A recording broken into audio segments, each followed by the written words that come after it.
સમાચાર મોરબીથી કે જ્યાં સનાળા રોડ પર કાર ચાલક યુવકની હત્યાને અંજામ આપવામાં આવ્યો। બાઇકને ઓવરટેક કરવા મુદ્દે બબાલ થઈ હતી। બાઇક પર બેઠેલા બે શખ્સોએ માથાકૂટ કરીને છરીના ઘા ઝીંક્યા હતા। સારવાર દરમિયાન કાર ચાલક યુવકનું મૃત્યુ થયું છે। પોલીસે આરોપીની શોધખોળ હાથ ધરી છે। તો આ ઘટના મોરબીથી સામે આવે છે। સનાળા રોડ પર કાર ચાલક યુવકની હત્યા કરવામાં આવી હતી। બાઇકને ઓવરટેક કરવા મુદ્દે બબાલ થઈ હતી। બાઇક પર બેઠેલા બે યુવકોએ માથાકૂટ કરીને છરીના ઘા ઝીંક્યા હતા।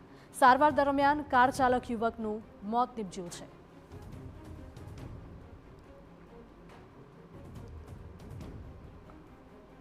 કારણ એવું છે કે બસ સ્ટેન્ડથી થોડાક આગળ રંગોલી આઈસ્ક્રીમ છે ત્યાં આ કામે મરણ જનાર જતીનભાઈ જે ગાડી ચલાવતા હોય અને બે અજાણ્યા ઈસમો ઓવરટેક કરવા બાબતે બોલાચાલી થઈ અને આ કામે મરણ જનાર જતીનભાઈ છે એને એક છરીનો ઘા મારી પડખાની ભાગે ગંભીર ઈજા થઈ અને એનું મૃત્યુ થયેલ છે। એ બાબતે તપાસ ચાલુ છે અને જે આ બે છરી મારનાર છે એની શોધખોળ એલસીબી, એસઓજી, એ ડિવિઝન ડી સ્ટાફ અને તમામ ટીમ દ્વારા તાત્કાલિક આરોપી ધરપકડ કરવા માટેના પ્રયત્નો ચાલુ છે।